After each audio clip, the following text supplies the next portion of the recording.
Auburn's still right in the middle of the battle for Juju Lewis, but how much longer can you wait? In a world full of podcasts, he's the undisputed heavyweight champion of hot takes, an Auburn sports homer, master of the book, and message board legend. Get your buttons buttoned and your hats flattened because the Top Button Podcast is about to kick off. And you don't want to miss your courtside seat. Now, here's your host, Charlie 5. What's up? We're back. It's another episode of the Top Button Podcast, and I'm your host, Charlie 5, and we're getting ready to rock and roll on this Tuesday, talk a little bit of Juju Lewis. How much longer do we have? How much longer does Hugh have to sort of keep pushing this battle, even though you sit really good in the competition for his services? And is Auburn, the perception, is Auburn losing a little bit of momentum on the trail? We're going to talk about all that. But before we get started, we got to give a shout out to our boy Ford Stokes with retirement results powered by Active Wealth. Ford has a plan. Ford understands that there needs to be a sense of urgency on making sure that your plan for retirement is up to snuff, is going to get you where you need to be. You can check out Ford at retirementresults.com/plan, or you can scan this code on the screen, and you can reach out and get in touch with him and get a custom portfolio analysis for absolutely no cost. They'll even run a simulation on your retirement all the way to your age 95 to make sure you can cover all those gaps. Your money's going to be there when you need it most. Great guy, Auburn fan. Make a friend at the same time. Who's better to trust with your money than another fellow Auburn guy? Tell him War Eagle and tell him I sent you. Ford Stokes, retirement results. You can even catch his television shows that he uploads at that website as well. So big things going. Check out Ford. All right, so we're right at the end of June.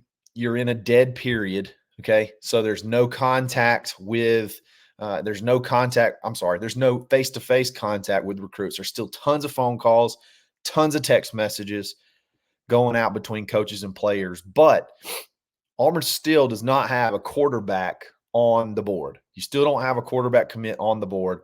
And yeah, it's funny because yesterday we were talking about the patience of Hugh Freeze and how much that paid off in Alvin Henderson and then several other recruitments. You can go back to Cam Coleman, the patience, being relentless.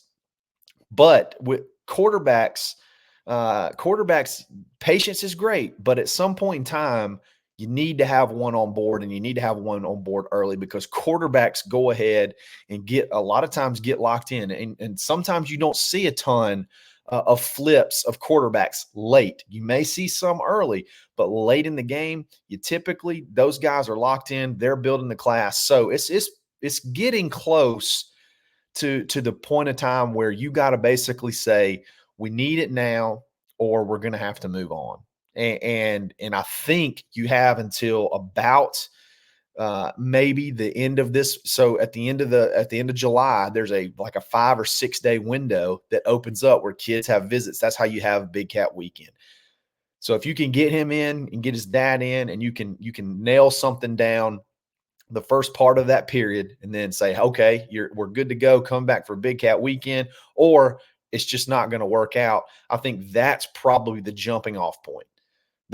So we probably have a little bit about a month of sort of sitting around, sort of twiddling our thumbs, being patient and waiting. I think it's worth it to at least go that far, because at least right now they can't go anywhere else. They can't go visit anywhere else. So there's not really a threat at the moment that they could go visit somewhere and commit somewhere else or flip somewhere else. All the visits are done. So now it's just about phone calls, relationships, and things of that nature. But at the end of the day, by the end of July, you really need to have an idea of what we're going to do moving forward with Juju. I mean, I looked at the commit list of quarterbacks in this class.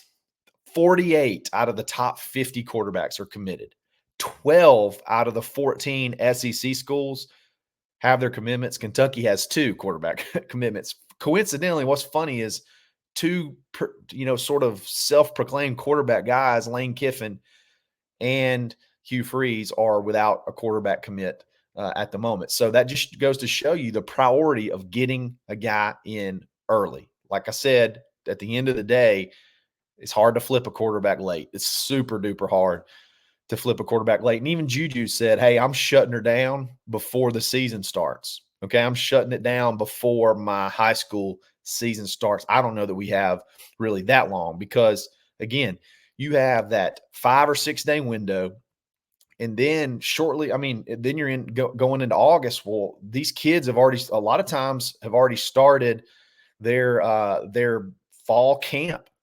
School starts a lot of times high school starts a lot of times mid August, and you have a couple of weeks of practices before that, because typically your first couple of weeks you may have a jamboree, and then your season kicks off towards the end of August. So there's just not a lot of time that you can make up a lot of ground, except for that last little 5 or 6 day window at the end of July. And that's also the last time that the coaching staff is going to have the freedom to really focus 100% on landing dudes, landing recruits, because shortly after that, Auburn's fall camp starts. Then you're in season mode. So then you're recruiting regardless will have to drop down a notch as far as the intensity level goes, because you got a game plan, you got a coach, you got to go win football games. All the work you've done in the off season, hopefully you're somewhere around the 20 commit range, and you can kind of not necessarily coast, but then you just have you don't have as much resources that you have to dedicate to finish off the class. Because it's football season. It's crazy. It's literally creeping up on us, inch by inch, day by day. So that last little window is extremely important. So what I think is if I had to guess right now, what I think is going to happen is if Juju is the guy, I think something's going to happen either on Big Cat Weekend or right around Big Cat Weekend. And if not, I think you pivot quickly to KJ Lacey, who would be an awesome consolation prize. I know people say, well, he's committed to Texas. That's another great quarterback guy. I just think this kid wants to be at Auburn. And if you got him sort of in your hand, if you can go ahead and lock him up, and you get that final word from the Juju side, from the Julian Lewis side, go ahead and pivot and make a big deal out of it, pump it up on Big Cat Weekend, and with all the festivities and sort of the hype that's going to be built around that weekend. So I think that's probably about the jumping off. I really don't think you can go into the season and not have a quarterback. You got to take – I know people think, oh, we have Hank Brown. Oh, we have Walker White. We need to trust who we have. But this is recruiting. Like, because you bring in another quarterback after you brought in a quarterback the year prior, that does not mean you do not believe in Walker White. That does not mean you don't believe in Hank Brown. It just means you have to take a quarterback every year. You have to try to get the best quarterback you can get every single year. When you have the portal, when you have injuries, when you have busts, you have kids that just you think they're going to be good and they're just not. You gotta have dudes. I know you can just dip into the portal, but typically those are Band-Aids. And as you see, a lot of times they're hit or miss. And more times miss than they are hit. I can name 1,000 where it's like, was it really worth spending all that money on a big time quarterback, and what did it yield you? So just because there's sort of a sense of urgency on getting a kid like Juju and all the fanfare and all of the possibly ancillary commits and dudes that would love to come to Auburn to play with Juju, he's worth waiting on just a little bit longer. He's worth pushing for just a little bit longer. But at every point in time, in every recruitment, there has to be a line drawn in the sand, and there has to be a jumping off point. I just happen to think that once it gets past Big Cat weekend, we got to have to have an idea one way or the other which way we're going. And I wouldn't be surprised if Julian and his dad weren't here within a day or two, 24 to 48 hours of that visit period opening back up. I think it opens back up on the 25th.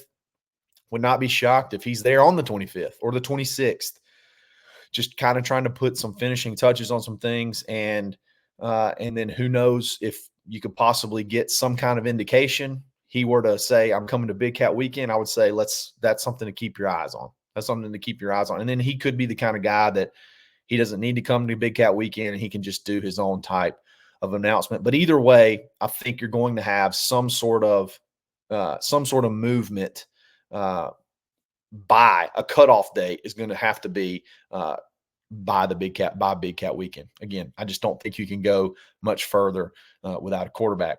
KJ Lacey would be a phenomenal addition, a phenomenal consolation prize. That's another kid that is a high 4-star kid, already committed to Texas. So Sark has a lot an affinity for him. Sark has an affinity for quarterbacks and being able to pick out quarterback talent. He's a little bit smaller guy, but smaller guys have had a lot of success. And I watched his highlight film yesterday, and I expected to just see him throwing to Ryan Williams the whole time, but no, he spreads the ball out, got a good arm for his size. I think he had a pretty good showing at the Elite 11 or some of the different camps that he does. And I think if you get the signal from Juju that the Auburn thing's not going to happen, I think we'd be very, very happy adding a kid like KJ Lacey. And I think he also brings some fanfare, and he could help pull in some kids as well, because he's very popular among other recruits. So patience is great in recruiting, but with quarterbacks, I think that time window is sort of dwindling down. So I still feel good about Juju. I still feel good about where we sit. I still feel good about my prediction. I just don't buy the Colorado stuff. I think they're smarter than that. I think they understand what's on the table. I totally get if they were to stick with USC. I mean, geez, who can argue with Lincoln Riley? I mean, other than wins on the field, the quarterback play is unmatched. He's just a quarterback guy. Now, they may struggle on defense. They may lose a lot of games they shouldn't lose, but nobody ever questions the skill of their quarterback, because Lincoln Riley is just a dude when it comes to calling plays, when it comes to developing quarterbacks. So I totally get that, but I also think the situation at Auburn is also very, very competitive. From we've talked about it from an NIL perspective. I think we're top dog. I think we're top dog in this race from an NIL perspective, not fake pie in the sky dreams and wishes that Colorado's selling. We're talking actual dollars on paper. I think Auburn is the best NIL situation. Best. You got a lot of young talent that surrounds him. I think it's a really good situation. I could see it going either way. But I think you got a little bit longer that you want to push, and then definitely you got to pivot. You got to pivot after that. So let's see what happens with Juju. It's going to be a long month, a lot of nail biting. So, but it should be a fun ride. All right, is Auburn losing some momentum? I've seen this on boards. I've seen this in comments. I've seen this on Twitter. Is Auburn losing some momentum in recruiting? So Auburn goes on a run of 5 or 6 commits over the span of 2.5 weeks. You just land one of the top running backs on your board on Friday, but come Monday, people are nervous. Zion Grady commits to Ohio State.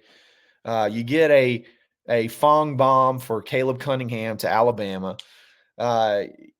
You get a commitment delay from Herbert Scroggins, who you felt like was a lock, and then people start freaking out. Is Auburn losing momentum on the trail? And it's on one hand, it's funny on one hand, but on the other hand, it feels good to know that people are starting to care again about recruiting. But I still think people Auburn fans in general, we put way too much value on what Alabama does over what Auburn does. It's way so if Alabama does something good, it automatically equals bad for Auburn. And I think sometimes we can't even appreciate what we have because we're so entrenched or so obsessed with what they do.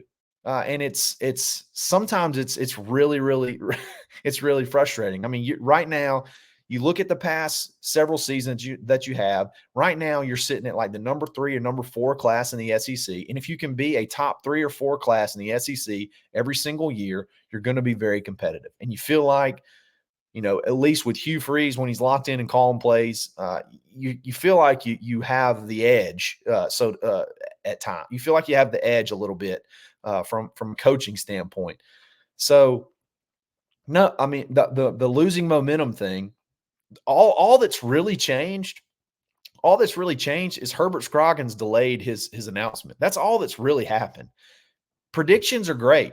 Predictions, I get it. A lot of times they're sort of smoke in the air, but they're not, if they don't end in commitments and it's not signing day, especially for wide receivers. I mean, they flip all the time. Wide receivers flip all the time. So to have predictions on dudes, that doesn't mean a ton. That doesn't mean a ton. Yeah, they may get committed, but there's still tons of guys that Auburn's talking to that are committed elsewhere. There's guys that Auburn flipped all the way up close to signing day last year. So it doesn't really mean a ton. The only thing that's really changed is Herbert Scroggins' commitment, which I still feel like Auburn's going to get. I still feel like Auburn's going to get it. Again, it may just be a little bit later, but I still feel like he's Auburn's to lose at this point in time. I think Auburn still has the lead. So next week, nothing's really changed. You still got your big stuff planned. There's still some big announcements coming around the 4th of July. There's still dudes that you feel really good about from the 25 and the 2026 class. I don't really know that Auburn's lost any momentum. I don't really know that Auburn has much from a timeline perspective has changed at all, minus Herbert Scroggins. And I totally understand where he was coming from, going on a visit, having that visit high, and then, hey, maybe I just want to wait and really think about this for another week or so, before I go ahead and pull the trigger, because I did just have a great visit. But at the end of the day, I still think he's in his class. It's the Zion Grady thing. I know that I put him in my predicted class. I talked heavily on the edge, the buck position. Talked about where Auburn feels about Jared Smith, feels about Herbert Scroggins, feels about Zion Grady. I think if it was a perfect world, they would take all three. But you can't go out and spend on all three from an NIL perspective. So you can't just go out and say, I'm going to pay top dollar for 3 edges. You can't do that, especially when you're going to have numbers. You're going to have a number crunch in this class anyway. You're going to be you could possibly be touching that 30 number anyway. So you had to prioritize. And I honestly believe, now granted, I do think if Zion Grady would have called Auburn on Monday and said, hey, I want to commit to Auburn, they would have 1,000% taken his commitment. But I don't think they were willing to go toe-to-toe with Ohio State from an NIL perspective yet. Now, down the road, if things don't work out with Jared Smith, if things don't work out with Herbert Scroggins, you could see that change. But at the moment, I don't think Zion Grady, from the intel that I've gathered, the intel that you can read from the different message boards, I don't think he was quite there. I don't think he was quite there as far as a top priority. Okay. Now, could that change down the road? It very well could. If things don't work out with Herbert Scroggins, which I'd be shocked. If things don't work out with Jared Smith, I would be, again, that's another one that I'd be shocked about. That's another guy who, you could possibly watch, put on, see if he could possibly pull the trigger here in the near future. But again, a lot of people, a lot of things that happened, but nothing that really changed the timeline of what's going down with Auburn. I still feel like Auburn leads with pretty much everybody that we talked about that they lead for. So again, I don't really understand. I think it's mostly PTSD and just nervousness when you watch Alabama have a big recruiting weekend and you get a commitment from another kid that Auburn was not really going to push forward. Micah DeBose he's going to be an interior offensive lineman that wants offensive tackle money. And that's just not what Auburn's looking for right now. So you see that happen, and the hoopla about it, and Auburn didn't have a recruiting weekend. I think you got to be able to just look at what's going on at Auburn. If Auburn gets their guys, if Auburn can be a top 5, 4 to 6 class, you're going to be a good football team. You're going to be a good, really, really good football team. So worry about what's going on at Auburn. Auburn's got to get their dudes. Okay. Auburn's got to get their dudes, and there's still some really good dudes lined up over the next couple of weeks that I think are going to really, really excite people as far as commitments go. So let's chill a little bit. I don't think that anything's changed as far as the plans for Auburn. You just got a commitment date pushed back. That's pretty much it. So you've got everybody that you've really wanted so far, and you're still pushing for dudes. And we're going to have a bunch of stuff leading up to Big Cat Weekend. Big Cat Weekend will answer a lot of questions. Who shows up? What goes down at Big Cat Weekend? That will answer a lot of questions as far as where Auburn really stands with a lot of guys. So I expect to hear new names added. I expect to hear some, secret names being worked behind the scenes to try to show up, and we'll see what happens with those. But y'all just kind of sit back and relax and have some fun and enjoy the recruiting process so far. It's going to slow down a little bit heading back to that open day in July. So I really appreciate you guys listening. That's going to be all for today. We're going to jump back on it again tomorrow, see what happens, and maybe talk a little bit of 2026. I think this 2026 class could be fun and start popping off here too. So we'll dive in there. But I really appreciate it. Like this video, subscribe to this channel, get in the comments, and let's get after it. Let's mix it up. Let's talk about it. You think I'm crazy for you think I'm crazy for thinking the momentum hadn't slowed down? Tell me about it. Tell me about it. If you think we should go ahead and move on from Juju, tell me about it. We'll talk about it. I don't think Auburn's not going to get a quarterback in this class. We just may have to wait. But if you think the sense of urgency needs to be ratcheted up even higher, let's talk about it. Let's talk about it. Follow me on Twitter at @the_Charlie_5. I really appreciate you guys, the listens, the comments, all that makes this fun. And we'll get back after it tomorrow. This is another episode of the Top Button Podcast. Stay button. Thanks for listening, and drive home safely.